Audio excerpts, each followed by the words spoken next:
nós começamos a receber inteligência de que garimpeiros brasileiros estavam sendo presos dentro do Brasil pelo exército da Venezuela. Quando isso chegou, alguém olhou e falou: gente, isso é maluquice, né? Não deve estar acontecendo isso, não é possível que isso esteja acontecendo. Bicho, começamos a navegar. Quando deu umas 2h30 da tarde, nós vimos assim que a selva abriu de um lado. Eu falei: porra, tem alguma coisa ali. Paramos e fomos ver o que era. Era uma espécie de uma área de pouso de aeronave, que alguém tirou na motosserra para pousar algum tipo de pequeno avião, alguma coisa assim. Carregaram suas armas, com fuzis que nem os nossos, e nitidamente eles fizeram, carregaram seus fuzis e começaram a apontar para os nossos soldados. Os nossos fuzis já estavam carregados desde a véspera que eu autorizei o pernoite com a arma carregada, tá certo? Eu estava numa situação muito complicada.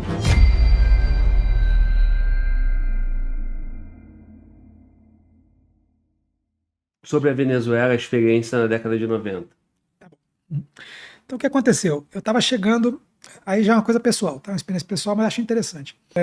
Nós tivemos, se eu disser assim, que dentro do Brasil, que nós tivemos uma experiência de combate com uma força de um país estrangeiro, de uma força armada estrangeira, né? Não estou falando de força de segurança pública, uma força armada estrangeira dentro do Brasil, na década de 90, alguém vai falar assim: poxa, mas isso aí aconteceu quando, cara? Eu não sei se está em que livro de história, porque isso não está em livro nenhum, tá certo? Na verdade, foi uma operação que teve um grau de sigilo muito grande, onde nós tivemos um problema grave diplomático do Brasil com a Venezuela, e para a solução desse problema diplomático, desse conflito, desse problema diplomático, ele só foi solucionado com o emprego de força militar. E nesse emprego de força militar, houve um combate de encontro entre uma força brasileira e uma força venezuelana. Tá certo? Vamos ver a situação como é que era. Primeiro, quem é que estava ali no poder? Na Venezuela, deixa eu puxar aqui o ano aqui, 92. Esse episódio que eu vou contar aqui, ele aconteceu em 93. Em 92, na Venezuela, não era o Hugo Chávez que estava no poder ainda, mas Hugo Chávez, posso estar enganado aqui, mas em 92 o Hugo Chávez tentou dar um golpe de Estado na Venezuela. Foi quando ele foi preso a primeira vez por dar um golpe de Estado. Tá certo? E o presidente da Venezuela naquela época, inclusive, sobreviveu ao golpe de Estado, etc., mas no ano seguinte foi obrigado a renunciar, porque estava envolvido em escândalo de corrupção, etc. Tá? Então era a situação da Venezuela. Naquele momento, em janeiro, fevereiro de 93, o presidente da Venezuela não era Hugo Chávez. Tá? No Brasil, a gente está falando do governo de Itamar Franco, bem, que sucedeu a Collor. 92 foi o ano do impeachment. Né? Quando virou dezembro para janeiro, Collor renuncia e Itamar, que já estava no poder com Collor não renunciado, estava durando de outubro até dezembro, aí o Itamar, a partir de janeiro, com Collor renunciando, já era o presidente de fato de direito. Então, essa era a situação em termos de política. Né? E naquela época, nós começamos a ter um problema grave. Os garimpeiros brasileiros, que tradicionalmente garimpavam naquela região norte do Brasil, na fronteira do Brasil com a Venezuela e com a Colômbia e com o Peru, aquela fronteira quádrupla ali, tá certo? Aquele arco, sempre foi de muito garimpo. Garimpo ilegal, tá bom? Não é garimpo legal, o garimpo ilegal. Os garimpeiros, eles atravessavam a fronteira em direção ao entorno do Pico da Neblina, que é o ponto mais alto do Brasil, porque ali tem os veios de ouro. É dali que desce o ouro pelos rios e que permitem garimpar nos rios da Amazônia e tirar o ouro. Ele desce dali, tá certo? O ouro, ele aparece no Planalto das Guianas ali, naquele maciço ali. E se você conseguir subir aquele maciço, lá em cima você tem os veios mais ricos. Então é uma área de garimpo muito intenso. Os garimpeiros brasileiros, na busca daquele ouro, eles estavam subindo as encostas do Pico da Neblina. Só que era um caminho muito difícil de fazer. O caminho era muito trabalhoso. Eu escalei o Pico da Neblina 2 vezes já, tá certo? Na minha carreira. E posso assegurar que é um caminho muito difícil de fazer. Você sofre muito para chegar lá em cima. Desgasta muito, é muito complicado. E os garimpeiros brasileiros descobriram, que eles conseguiam meio que dar a volta nas escarpas mais pronunciadas do maciço, passando, se você olhar o mapa do Brasil, olhando ele de frente, né, seria como se fosse ali à esquerda do mapa, né, para quem não está acostumado, mas a oeste. Então eles, por oeste, eles desbordavam e conseguiam acessar o Planalto das Guianas. O que os garimpeiros brasileiros estavam fazendo? Estavam garimpando em território brasileiro, mas para chegar até o local do garimpo, eles passavam por um território venezuelano. Então os venezuelanos começaram a ficar aborrecidos com aquele trânsito de garimpeiro brasileiro que passava pela Venezuela para acabar voltando ao Brasil lá em cima e fazer o garimpo. Mas o trânsito era pela Venezuela, invadindo o território venezuelano. As autoridades venezuelanas descobriram e começaram a tentar pegar esses garimpeiros no momento em que eles entravam no território da Venezuela. E os garimpeiros espertos começaram a desbordar, a dar a volta nos postos de fronteira que o governo da Venezuela colocava. O governo da Venezuela, o que fez os comandantes dos postos de fronteira? Quando eles viram que os brasileiros estavam desbordando, eles começaram a entrar no Brasil para capturar os brasileiros, antes do desbordamento. Então começou a ter sinais, nós começamos a receber inteligência de que garimpeiros brasileiros estavam sendo presos dentro do Brasil pelo exército da Venezuela. Quando isso chegou, alguém olhou e falou, gente, isso é maluquice, né? Não deve estar acontecendo isso, não é possível que isso esteja acontecendo. O exército da Venezuela está invadindo o Brasil para capturar brasileiros, certo? É meio assim, né? Mas essa informação chegou. E aí, um belo dia, uma sexta-feira, meados de janeiro de 93, eu estava chegando no Comando de Fronteira Rio Negro, 5º BIS, lá em São Gabriel da Cachoeira. Eu era tenente, estava no último ano de tenente. Daqui a pouco, bicho, pousa um helicóptero do Comando Militar da Amazônia.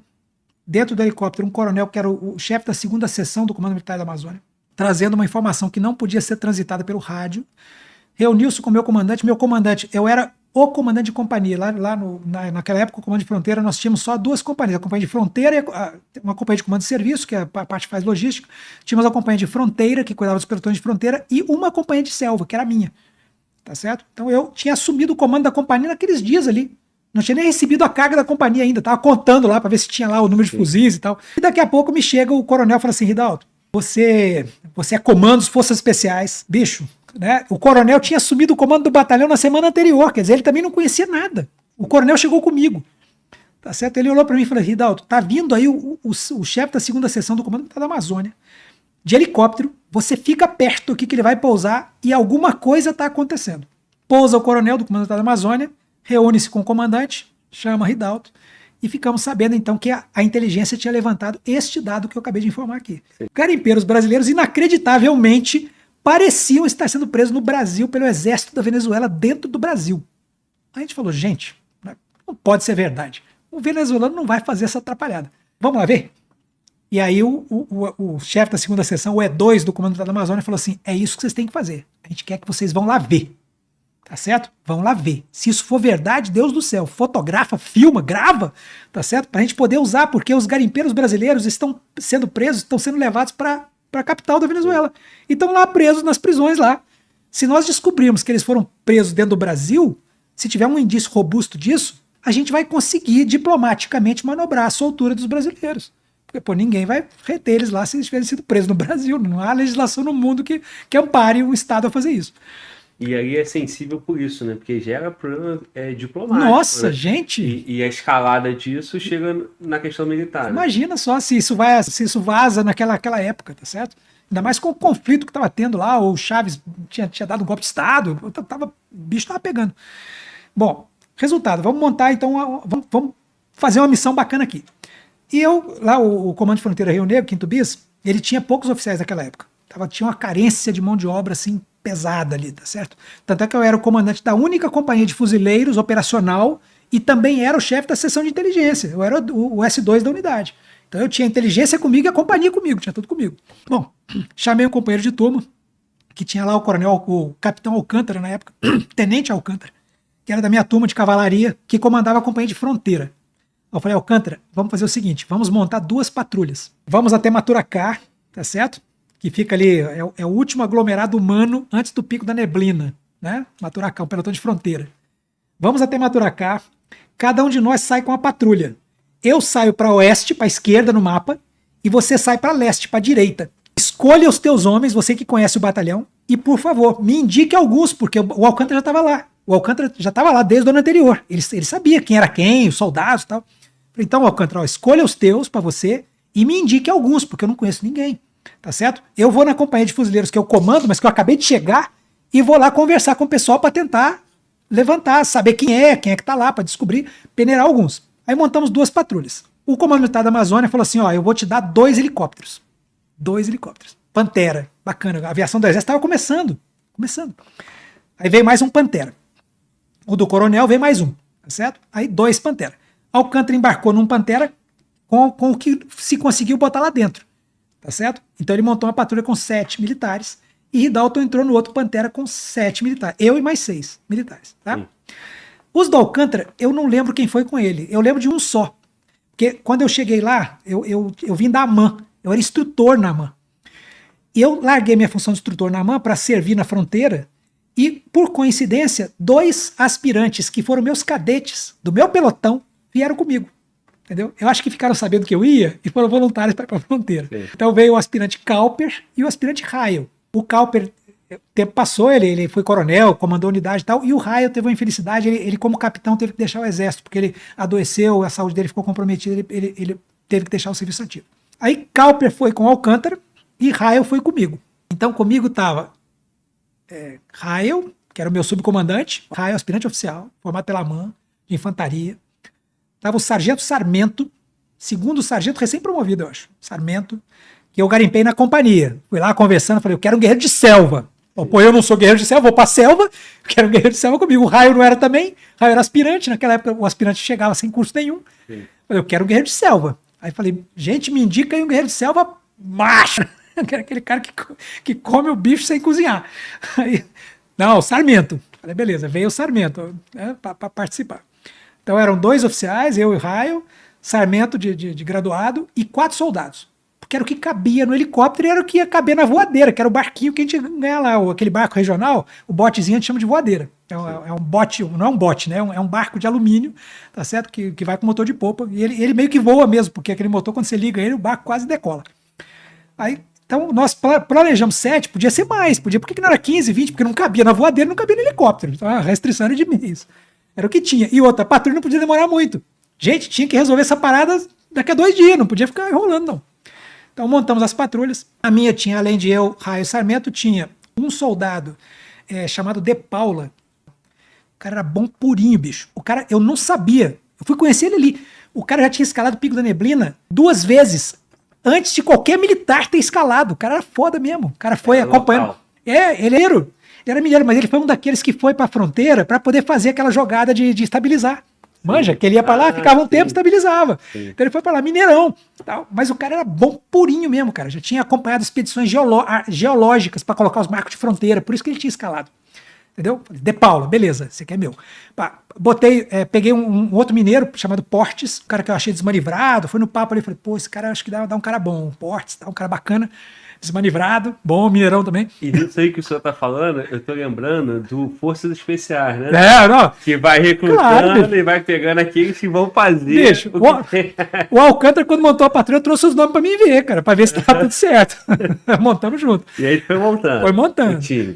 Aí eu falei assim, preciso de um cara, pô, que ajude a controlar, não sei o que, preciso de um cara bom de orientação e bom de comunicações. Aí fui achar um comunicante, um soldado também, Miguel.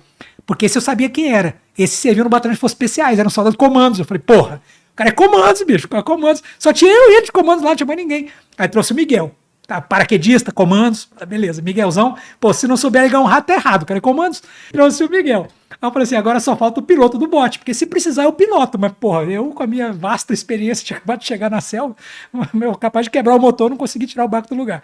Vamos escolher um piloto. Aí confiei para Alcântara, falei, Alcântara, me arranja um piloto.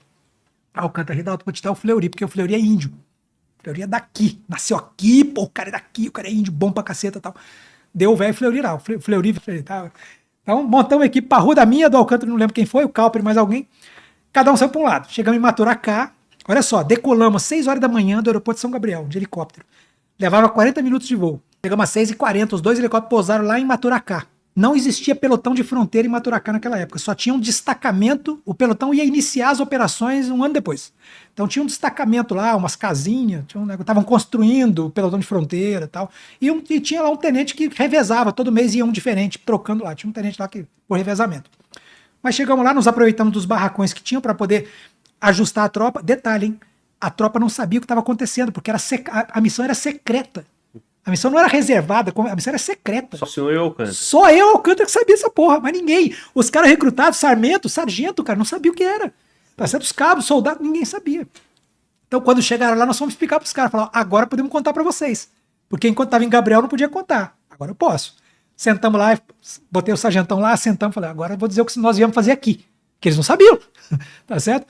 Bicho, o que nós fizemos foi o seguinte, na saída a gente falou, ó, levem tal coisa, tal coisa, tal coisa, tal coisa, cada fuzil com 5 carregadores, eu quero um carregador de munição traçante, 4 carregadores de munição comum, que é isso que aí o pessoal cuidou para que fosse tudo direitinho. Chegaram lá com o que eu precisava. Com o suplemento necessário. Suprimento necessário, munição até o talo, grade bocal, tudo. Tá, beleza. Quando chegamos lá que eu contei, falei, gente, ó, a situação é essa aqui. Aí montamos um caixão de areia no chão, certo? Para simular a área, né? O rio indo para a direita, o Alcântara, o rio indo para a esquerda, Ridalto, chamava Canal de Maturacá. O rio da esquerda chamava Canal de Maturacá. O da direita chamava Cauaburi, era o Cauaburi. Então, o rio da esquerda e o rio da direita. Aí eu dei uma ordem genérica para os dois grupos. Falei, agora o Tenente Alcântara vai para o outro caixão de areia e vai falar só com o pessoal dele. E o Ridalto ficou naquele mesmo caixão de areia com a equipe dele. E cada um deu a sua ordem particular, para o que queria. Aí eu combinei com o meu pessoal sinais convencionados, porque a gente podia encontrar o inimigo. Falei, se encontrar o inimigo, o que nós vamos fazer? Aí nós combinamos como é que ia ser gestos, sinais convencionados, de maneira que, por exemplo, sem falar um com o outro. E lembro que não tinha rádio pra gente falar um com o outro. Não tinha aquele negócio que a gente vê no filme hoje, que o super-herói conversa com o outro, né? O Homem de Ferro conversa com o Thor, com fonezinho de ouvido. Não tem isso não, meu irmão. Naquela época ainda não tinha nada. É. O único rádio que a gente tinha era um rádio para falar com a base. Não tinha um rádio para me falar com os outros soldados, certo? Cada um de nós era um ser humano independente que não se comunicava com os outros, a não ser pelo berro, tá certo? Então a gente combinou sinais convencionados, de maneira que no silêncio a gente pudesse, com a mão, com gestos, dizer o que estava acontecendo para o outro. Tudo isso foi no dia, bicho. A gente chegou às 6h40. Nós tínhamos que botar as voadeiras na água até meio-dia, para dar certo, cumprir o quadro horário. Então das 6h40 até as 11 horas da manhã nós ficamos com a ordem de operações, com os ensaios, tá certo? Para ver se ia dar certo. Combinamos, fizemos ensaio da ação no objetivo, fizemos ensaio de emboscada. Aí o nego fala assim, pô, tu ensaiou emboscada? Eu falei, sim, isso nós fomos surpreendidos por uma patrulha do inimigo que vem na nossa direção. A gente tem que ter capacidade de emboscar essa patrulha, porque se a gente não emboscar, ela vai pegar a gente. Ensaiamos emboscada, depois a gente foi usar essa porra na ação no objetivo. Aí ensaiamos a porra toda, beleza. 11 horas da manhã, pegamos um tratorzinho lá, fomos de tratorzinho até a beira do rio, levou um tempão, quase 1 hora. Chegamos na beira do rio, aí separamos, o Alcântara foi pro lado dele, foi pro meu. Botou uma voadeira na água, acho que era 11h40, meio-dia. E começamos. Bora. E planejado. Detalhe, hein? O único mapa que nós tínhamos da região, que a gente chama de carta, uma carta topográfica, era uma carta topográfica da região da Amazônia, escala 1 para 250 mil. Essa escala, para você ter uma ideia, cada quilômetro é representado por 4 milímetros. Na carta. Ou seja, dá para ver o que na carta? Nada. Você vê os grandes cadeias de montanha, os grandes rios. As pequenas curvas do rio desaparecem, porque né, com essa escala tão difícil de trabalhar. Gente, era a única carta que a gente tinha, uma carta escala 1 para 250 mil. Não dá para você definir nada quase. Você olha assim e fala, tá, mas onde é que a gente está aqui? Tá mais ou menos aqui nessa curvinha aqui. Não tinha GPS, não tinha nada. Tá certo? E outra, não conhecíamos o rio. O canal de Maturacá, não conhecíamos o rio. Nós só sabíamos que, depois de uma certa quantidade, porque nós tínhamos feito trabalho de inteligência, a gente fez a lição de casa. Fomos consultar tudo que tinha de topografia da região, gente que conhecia. Isso eu fiz na véspera, de noite, madrugada, no batalhão, como oficial de inteligência. Tá certo? A gente sabia quanto nós íamos navegar, mais ou menos, as horas que ia levar, e o ponto final, onde provavelmente iríamos encontrar os indícios da presença do exército venezuelano. Tá certo? Que era o tal do Salto Ruá, que era uma espécie de uma clareira fluvial. Na verdade, era um ponto onde o rio fazia uma pequena cachoeira e depois abria uma espécie de lago. E esse lago, no meio da selva, virava uma clareira, porque né, não tinha árvore no meio do lago.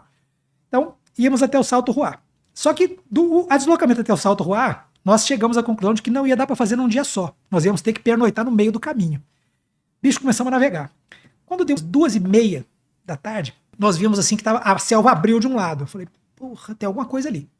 Paramos e fomos ver o que era. Era uma espécie de uma área de pouso de aeronave, que alguém tirou na motosserra para pousar algum tipo de pequeno avião, alguma coisa assim. Mas já abandonada. Falei, beleza, ninguém passa aqui não.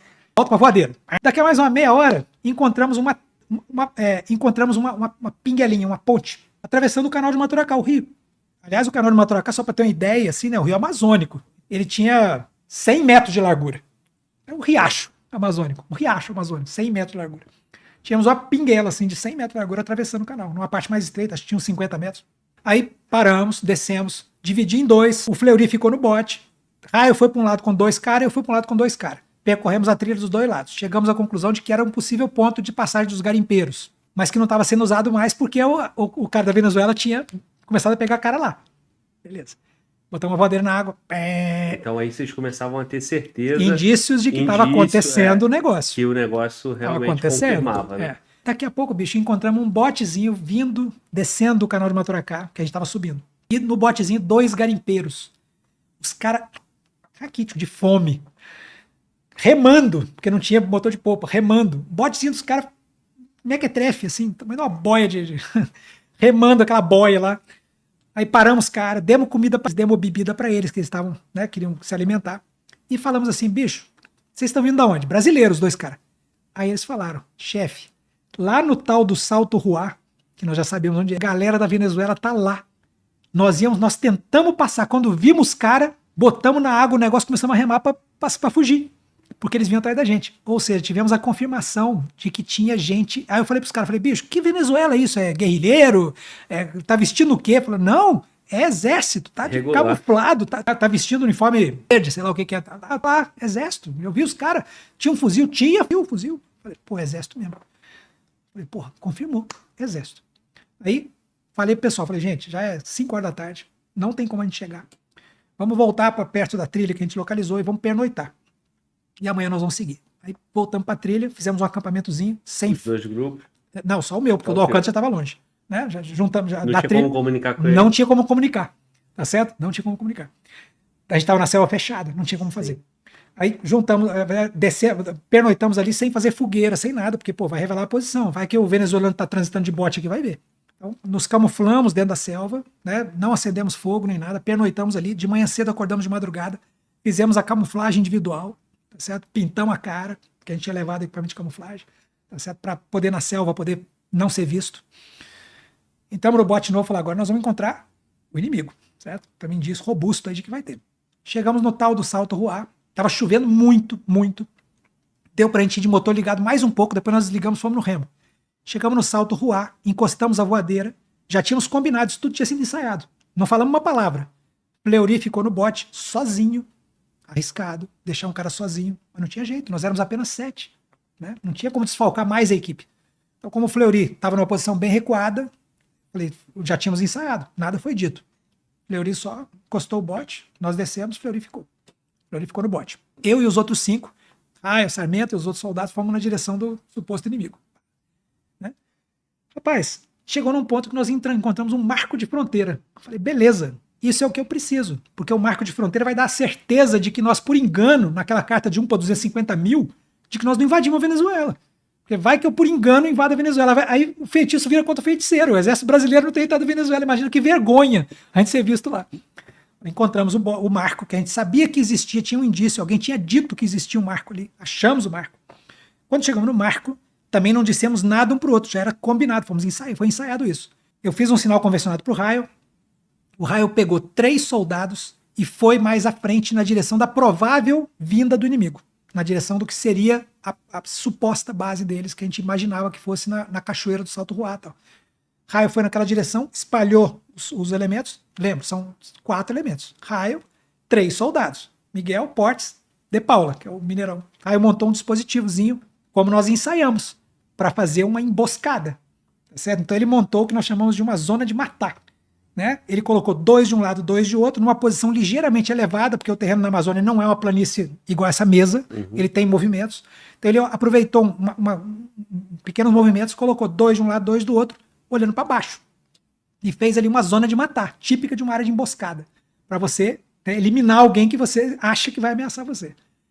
E eu e Sarmento, no marco, começamos a fazer trabalho de fotografia para registrar o ponto exato, para comprovar que a gente não tinha invadido a Venezuela. Começamos a tirar a máquina fotográfica, fazer fotografia. Beleza.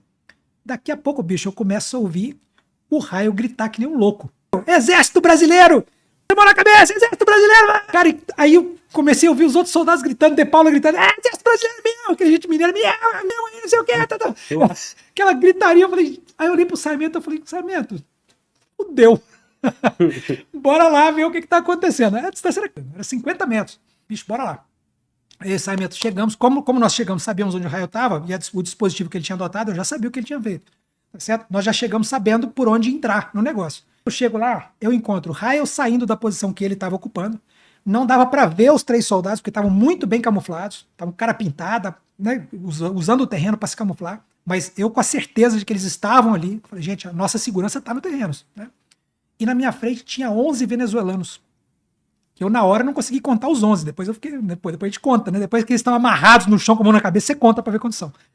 Tinha 11 venezuelanos, tá certo? O exército da Venezuela estava dentro do Brasil, fazendo um movimento de patrulha para tentar achar garimpeiros e prender os garimpeiros dentro do Brasil. E os 11 venezuelanos não se entregaram assim. Não, então tá, me leva. Não, o bicho teve reação, tá certo? Os 11 venezuelanos carregaram suas armas, eram fuzis que nem os nossos, e nitidamente eles carregaram seus fuzis e começaram a apontar para os nossos soldados. Os nossos fuzis já estavam carregados desde a véspera que eu autorizei o pernoite com a arma carregada, tá certo? Porque estava numa situação muito complicada. Nossos soldados estavam com adestramento bom, podiam ficar com a arma carregada, travada, evidentemente, tá certo? Os nossos soldados, eu sabia que àquela altura já tinham destravado a arma, ou seja, era só relar no gatilho que ia começar a matança, tá certo? E eu vi os venezuelanos ali embaixo, fazendo assim, apontando para tudo quanto é lado. Não achava porque estava camuflado. E eu falei assim, caraca, bicho, a hora que o venezuelano vê o primeiro brasileiro, como vai começar o tiroteio. Tá certo? E aí eu fui na direção dos venezuelanos que estavam lá, dei um grito pro meu pessoal, sou eu, tô chegando. Aí o pessoal viu que era eu, tá certo? O primeiro venezuelano que eu vi, eu botei a mão no peito dele, ele com o fuzil, encostou a ponta do fuzil no meu peito, com a arma carregada e destravada, tá certo? Eu falei assim, beleza, agora se ele apertar o gatilho, né, vai varar o meu peito, acho que pega até o sarmento lá atrás. Eu peguei o fuzil com as duas mãos e baixei o fuzil dele. E falei, senta aí. Eu não sabia falar espanhol, eu fui pra Espanha 10 anos, 20 anos depois, tá certo? Eu não falava uma palavra de espanhol, mas o senta aí é parecido com senta-te, tá certo? Então, pô, quando eu falei senta aí, o venezuelano, que eu já tinha tirado o fuzil dele com a mão, sentou. Aí eu falei, mão na cabeça, manos na cabeça. Ele botou na cabeça. E eu com o fuzil dele, tá certo? Ele sentado, tinha 10 venezuelanos, Raio vinha descendo pela beirada, começou a fazer o mesmo trabalho de lá pra cá. Então eu e o Raio fomos baixando os fuzis dos caras. Um por um, bicho. Fuzil apontado pra gente. Não, atira não, que é o exército brasileiro. Exército brasileiro. Aí eles começaram a ouvir isso. Exército brasileiro. Aí eles, pô, esses caras não vão matar a gente. Isso aqui não é guerrilheiro, isso aqui não é garimpeiro emputecido porque nós estamos pegando ele. Não, isso é o exército brasileiro. E eles foram se rendendo. A gente foi baixando os fuzis. E eles foram abaixando, aí, mão na cabeça. A gente foi jogando os fuzis de lado. De Paula veio também, porque a gente não estava dando conta, tá certo? Veio De Paula. Aí eu, Sarmento, Raio, De Paula, os 4, com 2 soldados de segurança, Portes e Miguel em cima, cada um de um lado, tá certo? Fazendo o desarmamento dos venezuelanos. Aí nós conseguimos prender 11. Aí nós conseguimos prender os 11 venezuelanos. Amarramos os 11 venezuelanos, eram prisioneiros, tá certo? Àquela altura, só não estávamos em guerra, né? Não era tecnicamente prisioneiro de guerra, mas eram prisioneiros. Amarramos, estavam dentro do Brasil, armados, pronto. Justificativa eu tenho. Amarramos os venezuelanos, tá certo? E no meio daquele negócio de abaixa fuzil, um deles começou a gritar, teniente, soy teniente. Aí eu, sou teniente, o cara é tenente. Ele deve ser o comandante da patrulha, é um tenente, que nem eu era tenente. Então eu marquei esse cara. Quando eu baixei o fuzil dele, eu falei assim, esse aqui é o tenente. Aí eu falei, cala a boca, senta aí, pá, botei o cara sentadinho.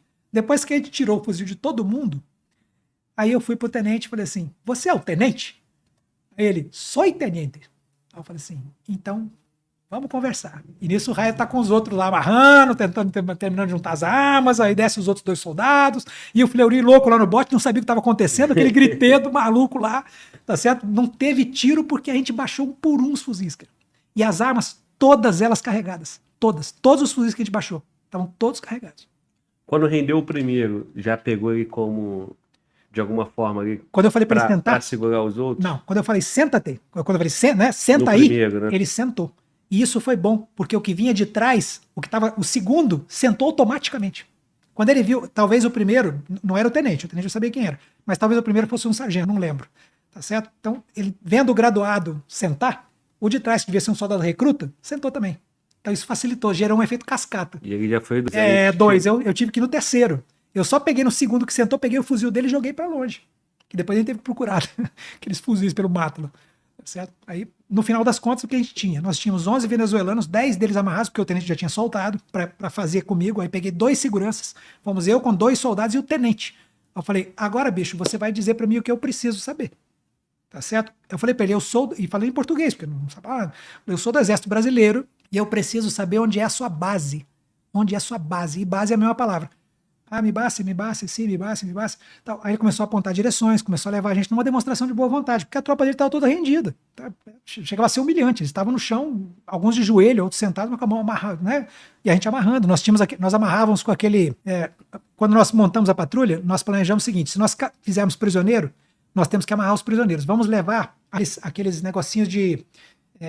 Aqueles clipes de segurança aqui que você enfia a pontinha dele e puxa, não sei como é que é o nome daquilo, de plástico, né? Aquele negócio de plástico. Então nós levamos um monte daquilo. Então aquilo foi com aquilo que a gente amarrou as mãos. A gente colocava um num braço, um num pulso, outro na outra, e com um terceiro a gente juntava os dois. E era o que tinha para amarrar, para não ter que fazer laço com corda, que é frágil e tal. Então eles eram amarrados com aqueles negocinhos de plástico, né? Que a gente trouxe para a patrulha. E o tenente a gente deixou ele solto porque ele tinha que andar com a gente. Aí fomos com o tenente nos mostrou a direção da base, fui com ele até que eu conseguisse ver a base dele, uns 200 metros à frente, dava para ver a base. A hora que eu vi a base dele, eu falei assim, beleza. Aí eu avisei o Fleury para vir com o bote, o Portes ligou o rádio, junto com o Miguel para fazer a comunicação e conseguiu fazer o contato com o Maturacá, porque ele tinha a clareira do rio, vamos dizer assim, né, o lagozinho que permitia que a gente fizesse um contato, era uma 616, uma rádio potente. Tá, ele fez o contato com a nossa base, o helicóptero, na hora, tava o chefe da segunda seção do CMA, estava lá, louco para saber das coisas, que a gente não tinha conseguido fazer o contato na véspera, a gente podia estar morto. Aí ele, pá, vocês estão aonde? No salto raio, ele decolou na hora, pum, e veio. E nisso eu tô com o tenente, tá certo? E o tenente nos franqueou o acesso à base. Ele falou assim, eu levo vocês na minha base. Eu sou o comandante da base, eu sou o mais antigo. Assim, beleza, então assim dá para fazer a jogada. Tá certo? Aí ficamos com os prisioneiros, fomos até a base. Quando chegamos na base, tinha mais 4 guerreirinhos lá, no total eles eram 15. Tá certo? Então, não tinha poder de combate nenhum, entrei com mais 4. Tá certo? Aí, vamos dizer, não precisei render a base deles, até porque eu falei assim: agora eu tenho que ter cuidado porque eu estou em solo venezuelano. E a base já Solo venezuelano. Então aqui eu não posso fazer atrapalhada. Tá certo? Então o venezuelano me convidou para ir na base dele. A partir daí eu posso entrar no. Amigavelmente. Embora a tropa amigavelmente rendido. A tropa dele toda prisioneira ali atrás, mas ele me convidou. Sim. Aí já aproveitei de passagem, vi a frequência do rádio que ele estava usando, comecei a contar quanto armamento auxiliar eles tinham, né? Já fiz o levantamento geral, só de olhando assim, a sequência 747475. Tá? Tudo por relatório. O microfone, eu era o chefe da segunda seção de inteligência, então eu trouxe comigo um pequeno gravador, um mini gravador. Desde que o tenente começou a falar, o que eu fiz? Apertei. E eu tinha a conversa dele gravada todinha na fita, só tive que trocar a fita. Excelente. E ele contando que já tinha entrado no Brasil várias vezes, que já tinha pegado o garimpeiro brasileiro no Brasil, mas não tinha outro jeito, porque senão eles iam dar a volta, e ele contando a história toda. Beleza, daqui a pouco chega o nosso helicóptero, com o coronel da segunda seção. Coronel Ridaldo, o que aconteceu? Eu falei, coronel, tive que prender todo mundo, prendi todo mundo. Mas agora é o seguinte, vou dar a dica pro senhor, nós vamos soltar, porque já estamos em franca camaradagem. Tá certo? O senhor quer fazer o quê? Levar os venezuelanos prisioneiros para o Brasil? Se o senhor quiser, é fraco, mas. Ele falou: não, vamos, pode liberar. Eu assumo a responsabilidade, pode liberar o pessoal. Aí os venezuelanos foram soltos depois desse combate de encontro que teve, que só não morreu todo mundo porque o raio gritou Exército Brasileiro, porque a opção dele era dar tiro em todo mundo. Tá certo? E porque a gente conseguiu render eles baixando os fuzis. Liberamos os soldados, eles voltaram para sua base, tá certo? Nós montamos uma base brasileira na frente da venezuelana, marco de fronteira, base, ficou um olhando para a cara do outro. Preveni o venezuelano, falei, amigo, você não passe mais para o nosso lado, porque nós temos granadas de mão e eu estarei fazendo armadilhas em todo o perímetro da minha base, tá certo? E você pode tropeçar numa armadilha e vai morrer todo mundo. Então você não venha mais para o Brasil, porque o terreno brasileiro estará armadilhado. Ele entendeu, tá certo? Mostrei a granada de mão, armadilha, certo? E você vai tropeçar e vai morrer. Se puder. Botamos umas 20 granadas de mão espalhadas com fios ligando nas árvores e tudo para fazer o sistema de armadilha, mapeamos aquilo, porque a gente precisa andar, né? Tá certo? Mapeamos aquilo, montamos a base e passamos a noite. Aí começamos a observar o procedimento dele. E antes de passar a noite, vieram 2 helicópteros venezuelanos. Porque depois que teve o furdunço, o tenente teve que contar o que tinha acontecido. Bicho, aí vieram 2 helicópteros. Veio primeiro um grande que não conseguiu pousar porque era grande demais. Tá certo? Só se ele pousasse no meio do lago. Ia afundar. E depois veio um outro menor que pousou. Tinha um major. Aí eu, aproveitando, tá certo? Chamei o tenente, tá? Posso falar com o major? Aí o major veio até o marco, até a fronteira, e a gente, cada um do seu lado, batemos um papo que eu gravei também. Onde o major também assumiu que entrou no espaço aéreo brasileiro várias vezes, que precisou fazer verificação por cima do espaço aéreo brasileiro. Beleza. Quando nós voltamos, aí eu avisei ao coronel que eu tinha todos esses relatos. O coronel falou, Ridalto, tua patrulha fica sozinha aí? Eu falei, fica. O Raio tem plena capacidade de manter a patrulha e tal. Então eu vou exfiltrar você, não agora de manhã, eu vou te exfiltrar para você trazer os indícios que você conseguiu. Fotografias, fitas e tal. Aí veio o helicóptero de novo, trazendo pão para nós, que para os venezuelanos foi assim, coisa assim, parecia que estava trazendo manjar dos deuses, porque eles estavam lá não sei quantas semanas, que não tinham comida nenhuma, mas só tinha o que eles caçavam na selva e umas latas que eles tinham guardado lá. E o brasileiro, o helicóptero, e isso aconteceu nos dias sucessivos, subsequentes, trazia pão fresco. Chegava o cheiro do pão, acho que o cheiro entrava 10 quilômetros na selva. Até os garimpeiros brasileiros sentiam o cheiro do pão, que era feito lá em Maturacá. Trazia um pão fresco pra gente. Aí os venezuelanos ficaram assim, porra. Cara, chegou num ponto que nós ficamos uns dias lá. Lá no terceiro dia, que já tinha consolidado, já tínhamos visto o que, né? Avisei para eles não entrem mais no Brasil e tal. Nós começamos a nos convidar mutuamente para ver o que cada um tinha e tal. E quando a gente convidava eles faziam, eles disputavam para ver quem vinha, porque a gente oferecia a refeição. O pão. Pô, meu irmão, quando a gente servia o pão, o cara chorava, cara. Meu Deus, pão! Eles podiam ter levado azeitona, né? Sei lá, Azeitonada, né? Deu sorte de ir lá na frente comer o pão. Aí, resultado da brincadeira, tá certo? Vamos lá pro resultado. Depois desse combate-encontro, onde na verdade eles não demonstraram muita capacidade, não, né? Foram rápido, foram aprisionados com relativa facilidade, né? Surpreendente facilidade. Com os indícios que nós conseguimos, as fitas e mais as fotografias, passados alguns dias, pousou em São Gabriel da Cachoeira um Hércules que a Força Aérea Brasileira mandou até Caracas para trazer todos os garimpeiros que tinham sido aprisionados. Então, o viés diplomático eu já não consegui acompanhar, mas eu sei que o avião da Força Aérea Brasileira pousou em São Gabriel, quando eu já tinha retornado para a cidade, do qual desembarcaram todos os garimpeiros que estavam presos em Caracas. Ou seja, a nossa ação possivelmente foi decisiva para resultar na liberação dos brasileiros. Nós comprovamos que as prisões tinham sido feitas no Brasil, aí entrou a diplomacia brasileira com aquelas duas fitas, aquele monte de fotografia na mão, levou para o canal diplomático e falou assim, agora é o seguinte, ou libera os brasileiros, ou isso que vai vazar e vai ficar vexaminoso, né? Que além de tudo, vocês foram capturados, né?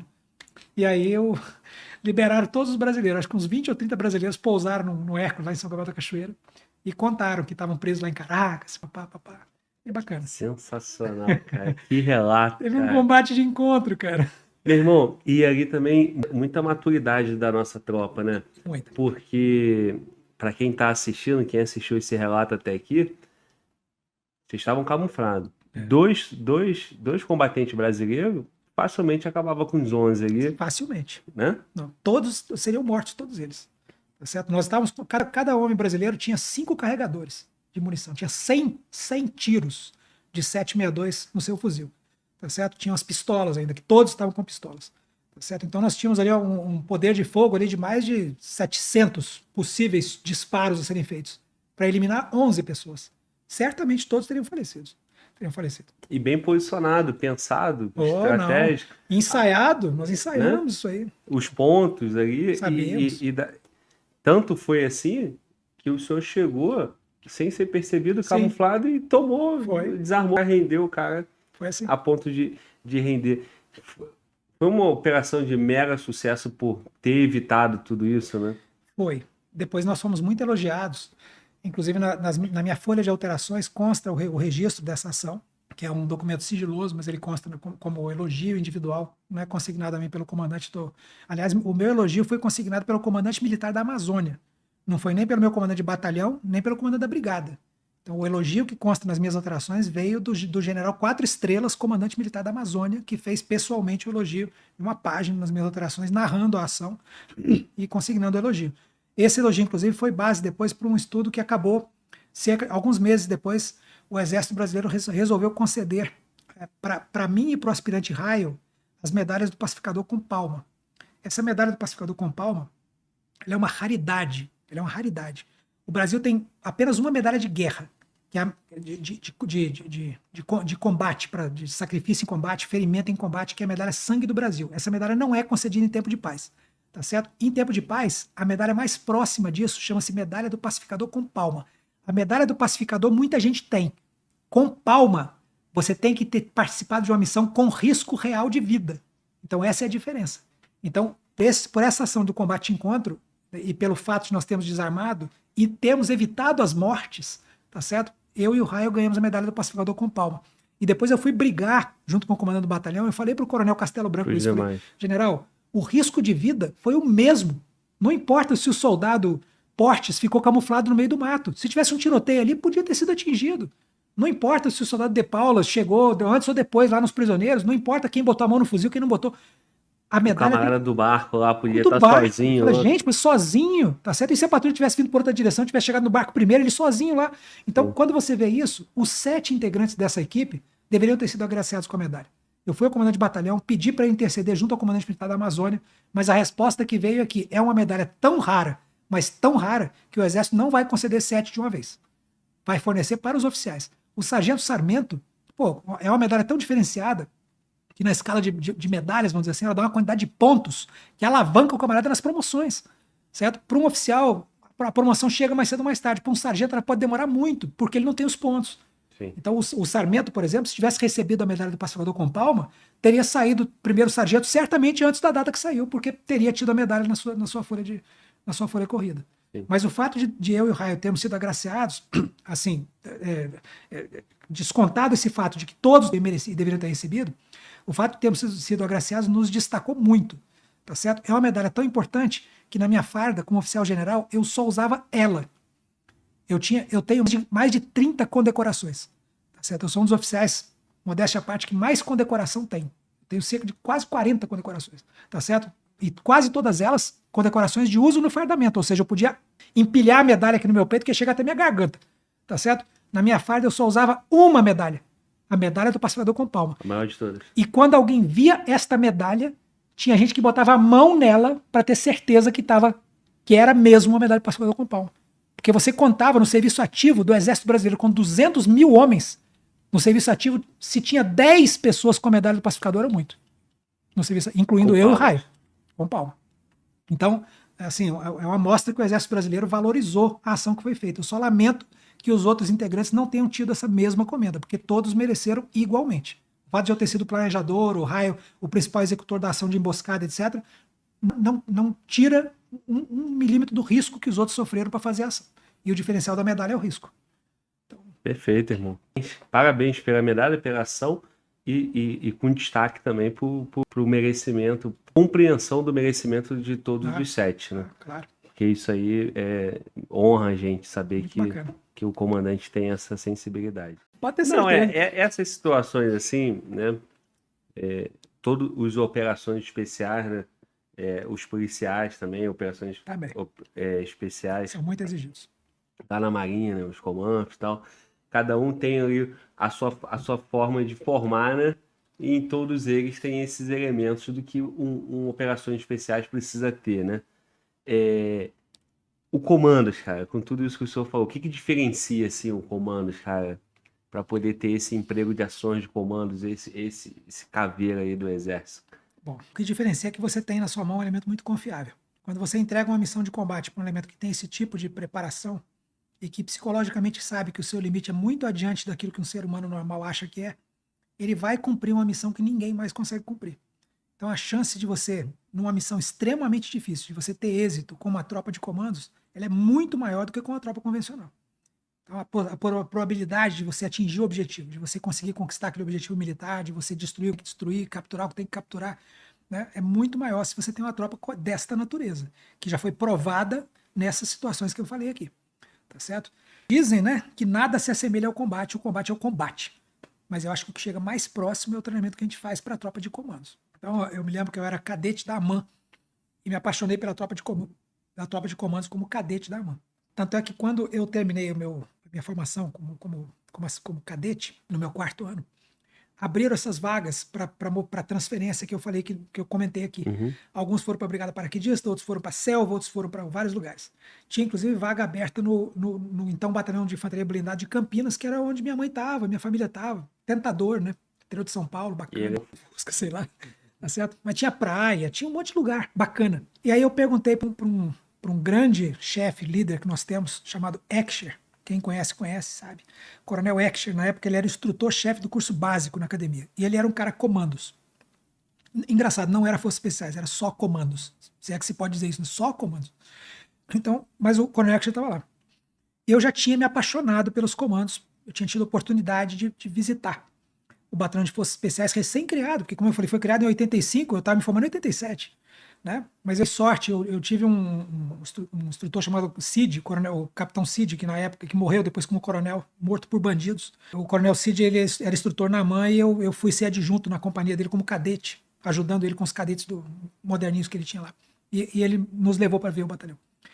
E aí o coronel Excher falou assim, eu fui pro coronel Excher um dia e falei assim, coronel, eu tô com uma dúvida aqui, abriram umas vagas muito diferentes aí pra gente escolher. Eu sou apaixonado pela vida na selva, sempre quis conhecer o batalhão de selva, tal. Abriu vaga lá no primeiro BIS em Manaus. O que o senhor acha? O que o senhor me aconselha? Ele falou assim, Ridalto, o que você quer ser da sua vida? E tentado a falar assim, coronel, eu quero ser oficial? Oficial você já é, né? Não fala isso, que ele vai isso já é. Pô, eu já tinha me apaixonado. Eu falei assim, eu quero ser comandos. Ele falou assim, é isso que você quer da sua vida? Então você não precisa me perguntar para onde você tem que ir. Vai ser comandos. Na verdade, a resposta dele era mais ou menos o seguinte: se você quer ser comandos, não importa onde você esteja, você vai dar um jeito. Mas se você tem escolha de lugar, gente, o curso de comandos é feito dentro da Brigada Paraquedista. Tem vaga aberta na Brigada Paraquedista? Tem. Então seja coerente. Escolha a Brigada Paraquedista. Não importa se você gosta do Rio de Janeiro ou eu não gostava, não importa se você quer fazer ou não, porque paraquedista eu ia ser, tá certo? Podia fazer o curso e ir para outro lugar. Fazia o curso e ir para Campinas, fazia o curso e ir para Porto Alegre. Mas para ser comandos, se eu estivesse no Rio de Janeiro, sem dúvida ia facilitar. Então, na hora que ele falou assim, então você já sabe para onde você tem que ir. Tá liberado, pode ir embora. Fiz continência, dei minha volta e fui embora. E fui pro salão de escolha de unidade, que foi no dia seguinte de manhã. Levantei, fui o primeiro da turma, né? Levantei, peguei minha plaquinha, olhei pro 26, bem paraquedista e pá! Aí, atrás de mim veio os 4 lá, pá, pá. O 7º já não conseguiu, coitado. Então, foi bacana. E aí foi buscar a caveira, né? Cara, e com toda essa dificuldade, por favor. Não, quando eu fui para o Batalhão de Forças Especiais, o Capitão Cid levou a gente, né? Para conhecer o Batalhão 5, a 87. Aí eu lembro que eu cheguei lá na então Companhia de Ações de Comandos, né? O pessoal da velha guarda vai lembrar. Quem tá ouvindo, que a CAC, a Companhia de Ações de Comando, a CAC. Uhum. A CAC. Gente, aquele negócio era velho. O Batalhão de Forças Especiais foi construído em ruínas. A CAC foi construída num antigo paiol, né? Um negócio assim. Aí, mas tinha lá um negocinho na porta, né? E foi bem interessante porque o saudoso tenente Milton Sills estava lá ainda. Depois saiu general e faleceu como general. Mas é um cara icônico. Milton Sills de Andrade Júnior, você fala esse nome assim, Milton Sills, fica arrepiado assim. É um comandos assim, sabe? Padrão mesmo. O cara assim que você olha assim, pô, preparo físico, cavalo, pô, o cara é um monstro. E bom pra caceta. Aí Milton Sills, né? Foi escalado, tenente Milton Sills, para fazer a palestra pros cadetes. Aí começa a falar umas coisas assim que tem que ter até cuidado aqui para repetir, coisas do tipo assim, uma mulher que já esteve com comandos não vai querer estar com mais ninguém. E pá. Aí vai entrar na mística dos comandos. Na mística dos comandos. Mas eu me lembro que eu tinha um quadro de avisos, que a gente chama de, no meio militar, a gente chama de celotex. Tem um quadro de avisos assim na parede, né? Coisa de soldado, com a escala de serviço, de manhã de serviço, soldado fulano, Beltrano, tava lá, tal. E tinha umas frases soltas, assim, né? Entre elas tinha essa aí, né? O rosto do comando ninguém vê, suas garras quem sentir não viverá. Na verdade, é a canção dos comandos que tava um pedaço dela ali, né?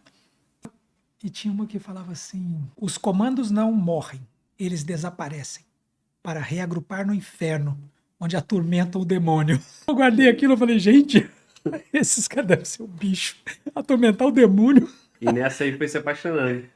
Aí você se apaixona. Entendeu? A mística tem isso. Eu acho que a galera do BOP e tal é a mesma mística. Né? A gente vê, às vezes, né, companheiros falando, né? A selva. A brigada também. Cara, tem que ter, bicho. Cara, tem que ter. Se você não tiver essas ferramentinhas para poder ir manobrando o psicológico do camarada, se você não gerar paixão, é aquele negócio. Por que eu fui pro batalhão? O que eu queria ser da vida? O cara perguntou o que você quer ser da vida. Eu falei, eu quero ser comando, eu tava apaixonado. Sim. Tá certo? Aí você consegue passar pelo curso de comandos. Você tá apaixonado, não é não? Pô, a galera que tá ouvindo aí, se você tá apaixonado de verdade, tu não faz tudo pela porra da guria? Pô, a guria, cara, tu rasteja, lambe o chão, tá certo? Eu me apaixonei pelo curso de comandos, cara. Eu ia falar um negócio que eu não posso. Desculpa aí. Talvez melhor. Mas aí, meu irmão, então, se todo lugar tem a sua mística, né? Os caveiras do exército são e tem os comandos, tem os pastores, O emprego, o que diferencia, cara, é essa tropa, né? Pô, o Brasil precisou, vai ter ações de comandos, vão ter os Comanf, vão ter os Grumec, vão ter os... Isso. No apanhado geral, lógico que sem querer te botar Não. numa área que é de outra força, né? Respeitosamente, sem botar um nível diferente pra gente conseguir contextualizar. Cada uma delas tem a sua finalidade em termos de emprego em combate. Lembra que nós estamos falando de forças armadas, portanto, estamos falando de guerra, tá certo? Não é de segurança pública e guerra. Então, no contexto da guerra, você puxa as tropas da Marinha, que são as mais especiais, que são os comandos anfíbios, Comanf, e o pessoal do GRUMEC, o grupo de mergulhadores de combate. Tá? E na Força Aérea você tem o Paraçar. Tá? Então, cada uma delas tem um emprego em combate diferenciado. Os Comanf, comandos anfíbios, eles vão ter um papel muito importante quando a Marinha se dispõe a fazer a conquista da cabeça de ponte, para que ele possa fazer o desembarque das tropas anfíbias. Tá certo? Esse pessoal é o pessoal que vai na frente, é o pessoal que vai fazer longas infiltrações subaquáticas, é o pessoal que vai, depois que chega na cabeça de praia, vai dar conta de conquistar objetivos importantes para o estabelecimento da cabeça de praia, tal, tem o seu emprego. Realmente, nesse aspecto, não diferenciam muito dos comandos, do emprego tático dos comandos. Tá certo? Os comandos também têm essa finalidade. Conquista de alvos na profundidade do inimigo. É aquele cara que vai conquistar aquela ponte a 200 quilômetros, porque pela velocidade do combate, daqui a poucas horas alguém vai chegar lá a 200 quilômetros. Então ele vai lá na frente de 200 quilômetros, se infiltra uma semana antes e conquista a ponte. O Comanf é parecido nos objetivos da cabeça de ponte. O grupo de mergulhadores especiais de combate, ele está mais ligado a resgates, a entrada em certo combate que exijam grande deslocamento subaquático. Tá? Estão acostumados a fazer mergulho autônomo com aparelho de respiração em circuito fechado, tá certo? Onde você não solta bolha, você respira, o ar que você solta volta para dentro do equipamento, ele é filtrado e é reaproveitado. Então você não fica soltando bolha que nem um maluco. Não acusa. Tá? Exatamente. E o Paraçar está ligado às operações de resgate. Então são especialistas em salto livre. Eles fazem infiltração em terreno difícil, pela selva, etc., para chegar nos destroços onde caiu a aeronave e fazer o salvamento, a recuperação daquela pessoa. E como são uma tropa que tem um adestramento muito forte em grandes deslocamentos, em navegação, etc., quando a Força Aérea precisa de alguma tropa para fazer uma missão diferenciada, mais especial, ligadas aí, de repente, a uma conquista de aeroporto, a um resgate de um piloto que caiu, tal, o Paraçar é a mais indicada. Então, cada uma tem sua função de combate. Todas elas têm grandes dificuldades e elas se ajudam. Por exemplo, no curso de comandos, a gente faz a parte de... Aliás, comandos? No curso de forças especiais. Tá? Nós fazemos a parte de mergulho, nós fazemos no mesmo lugar que o Grumec faz, a parte dele. Circuito fechado, nós temos a experiência de circuito fechado, é feito nas instalações da Marinha, certo? Para que a gente possa ter essa experiência, etc, etc. O Paraçar, a Força Aérea cede para a gente fazer teste de câmara hiperbárica nas instalações que o Paraçar utiliza. Então, vamos dizer assim, são tropas que têm a sua formação diferenciada. Talvez, se você analisar quantidade percentual de concludentes, volto a dizer, eu acho que o curso de comandos está difícil de bater. Eu acho que talvez seja realmente o mais puxado. Mas não dá para comparar os cursos um com o outro assim, em termos de dificuldade. Eu seria leviano, tá? E estaria desmerecendo o companheiro da Força Aérea e da Marinha que fizeram seus cursos dificílimos também, se eu ousasse dizer aqui que o curso deles é mais fácil. Não, cada um tem sua dificuldade. Né? E se talvez eles conseguem concluir mais é porque é um pouco mais técnico e talvez na parte técnica eles consigam salvar mais gente, tá? Mas eu acho que todos são muito difíceis. E eles se completam na missão de defesa, né? Cada um com a sua característica. Armadas. Cada um com a sua característica.